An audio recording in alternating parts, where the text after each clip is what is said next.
Welcome back to Of Roads and Places and waking up in Moshi. The history of the town litters most of it. I would say it's quite a revolutionary town, and this particular area is a microcosm of what the town was and continues to be. The European graves exist next to the African graves, and it's a sad thing to see that the graves of the locals have not been accorded the same level of care as the European ones. But you'll see this everywhere you go around in Africa, and most especially in those countries that had European colonialists. Historically, it's always been an opposition area from the days of paramount chiefs, and it has quite a distinguished or indistinguished military history as well, because the Germans established a military base here. And you can see that from driving around Moshi. There is a lot of military architecture, statues to military figures.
So I was doing quite well, had traveled almost 3/4 way around my long journey from Nairobi and back to Nairobi through Arusha and Moshi.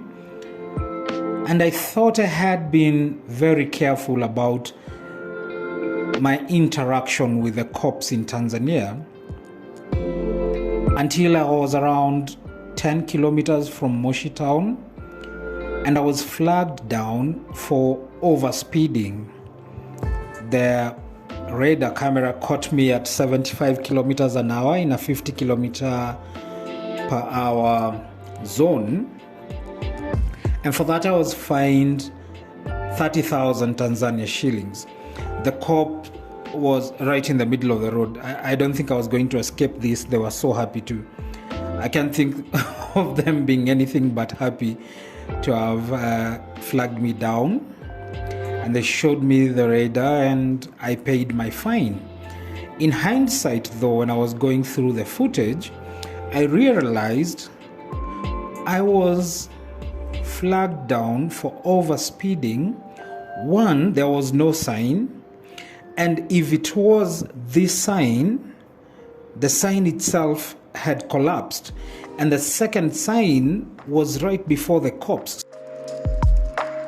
I should have fought this a little bit harder because I think I was just hassled.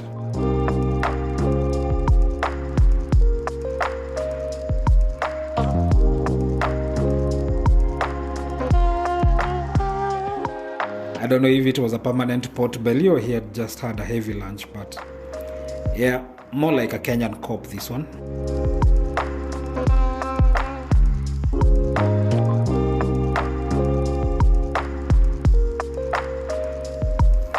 So you would leave the road that goes to Halili and take a left turn through Rombo and up your way to Tarakea, and that will take you straight to Oloitoktok border.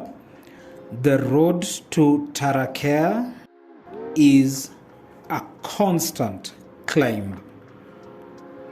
I can't think of any point I had a reprieve long enough for the vehicle to recover from the continuous climb, but it was just a continuous climb through Rombo and all the way to Tarakea. It was windy. It had even more ridiculous speed limits. In some places, going up the hill, you were limited to 30 kilometers an hour.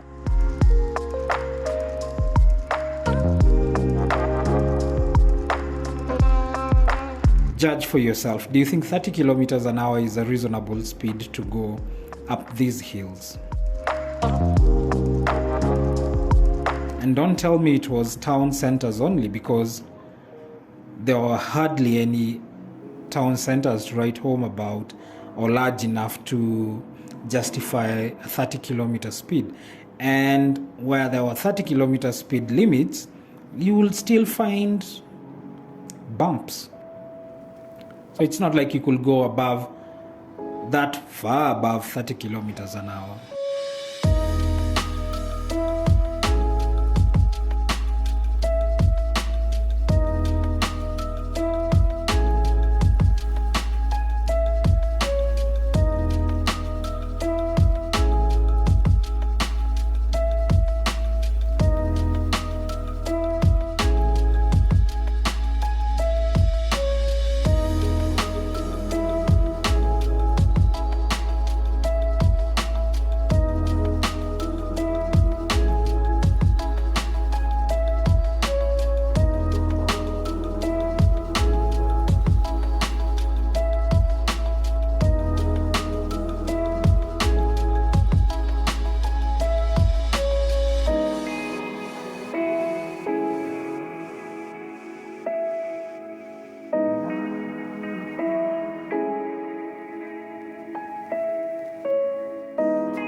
At the town of Muika, you would take a right turn to take you to Rombo and Tarakea. If you went left, you will be going to a town called Marangu.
That is Rombo town, and that's where the headquarters of the district of Rombo are.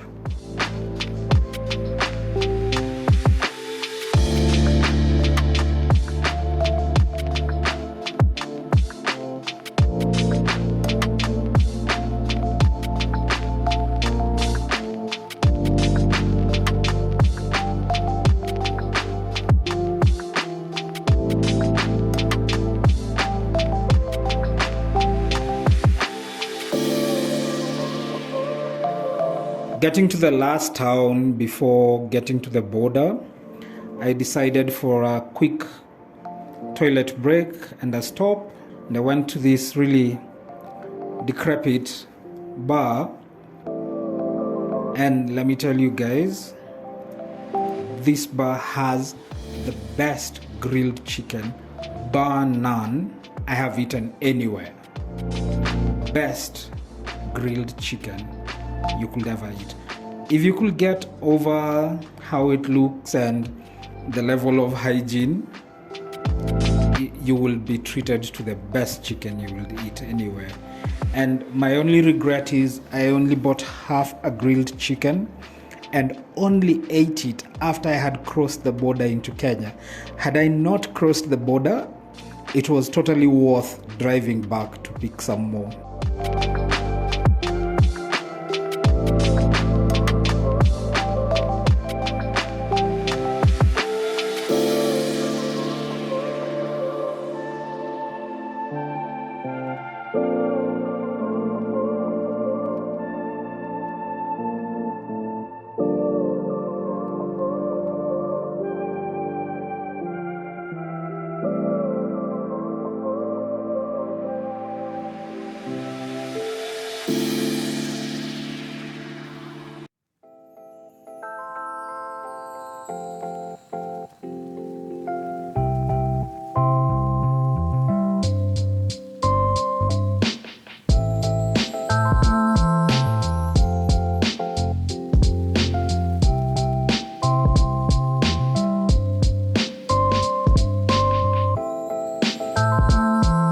Getting into the sleepy border point, not much activity for a Sunday afternoon, and the checkout was pretty quick.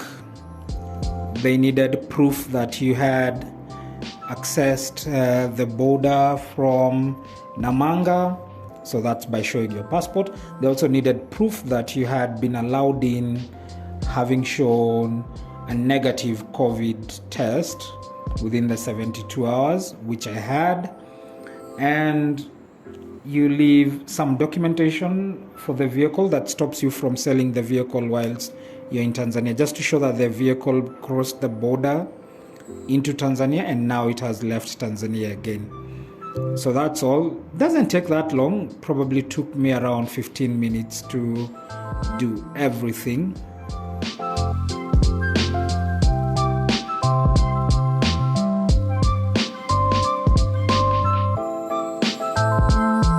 Got into no man's land and got into Kenya.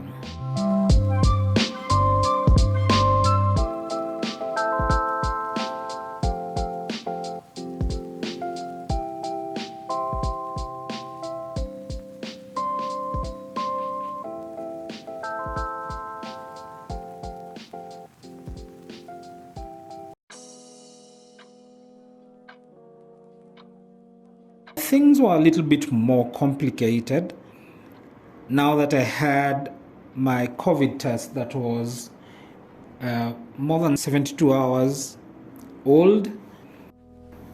The only thing that saved me was one of the immigration officers said, since they already allow commercial drivers to go past the border with 14-day-old tests, they were going to allow me to come through with my test, which was around 5 days old.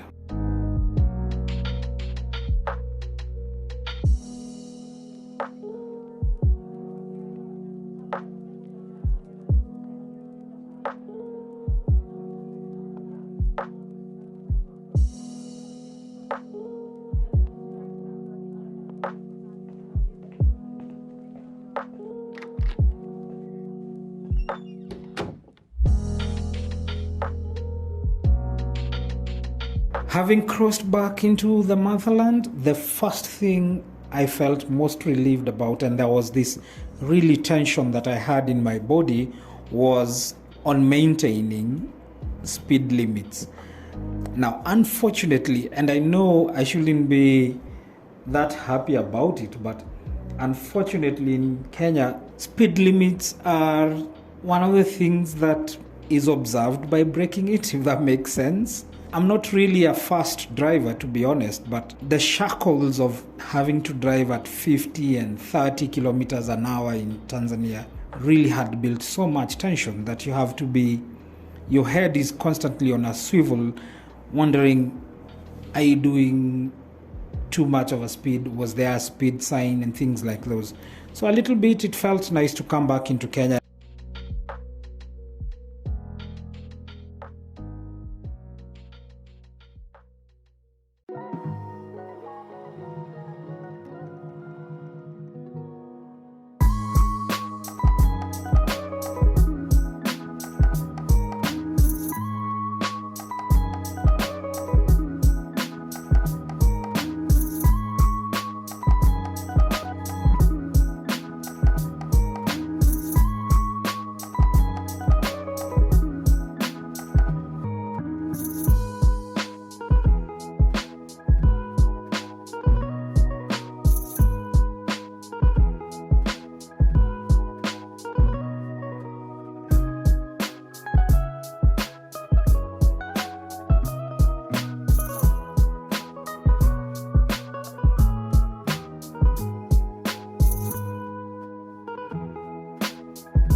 Coming down the hill, you'll be seeing this futuristic looking place. My initial thoughts when I saw it, I thought it looked like a space station of some sort, a ground space station of some sort, and I was really disappointed to find out it was just a cement factory. But it reminded me of SpaceX and the likes when they're about to launch.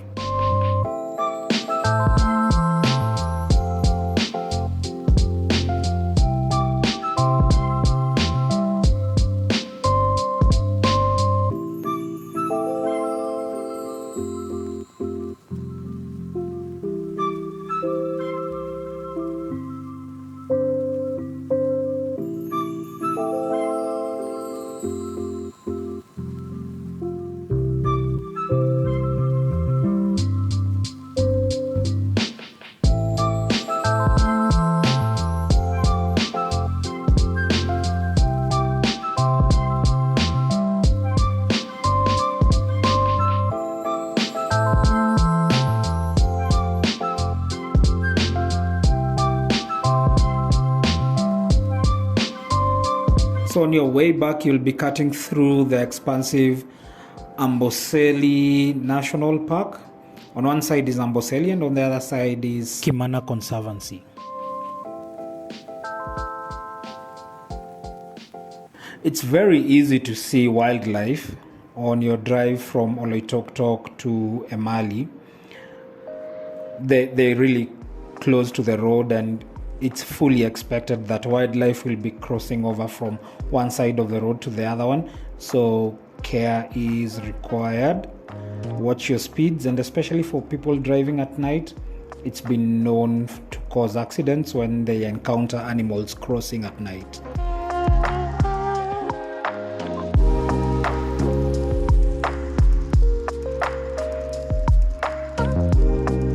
I had the option to go through a low seal volume road that goes to Kajiado, but Google Maps told me it will be faster to go through Emali, and I was most worried about the road being potholed. I think I'll get the courage to drive on it one day, but on this particular day it was already 5 p.m.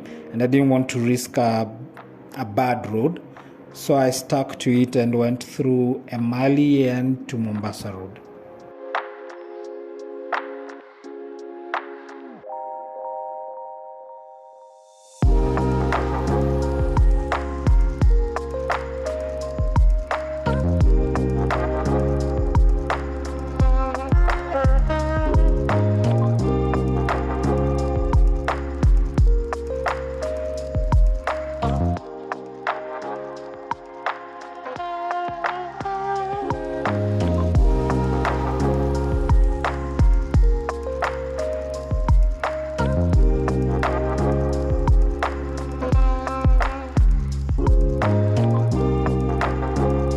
Getting back to Mombasa Road, all those efforts of trying to get to Nairobi before dark were wasted because it's track after track after track after track, and this road needs to be dual carriaged just to give us more opportunity to drive at a reasonable speed.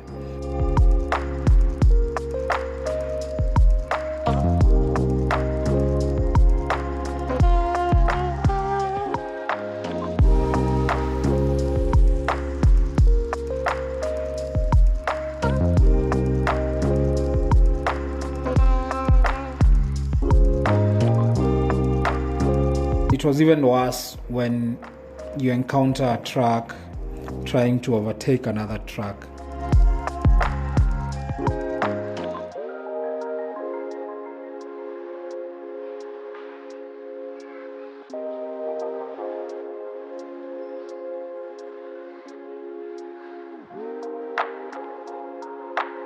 So I got back to Nairobi around about 8 p.m. and as it was getting dark, that was the end of my recording.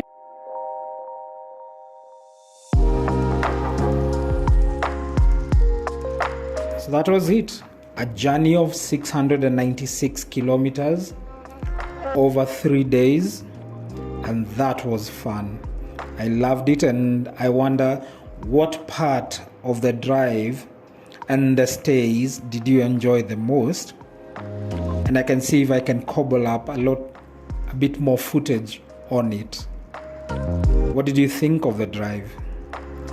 Put it in the comment down below, and until I see you in the next video, wherever the road takes you, may be full of joy.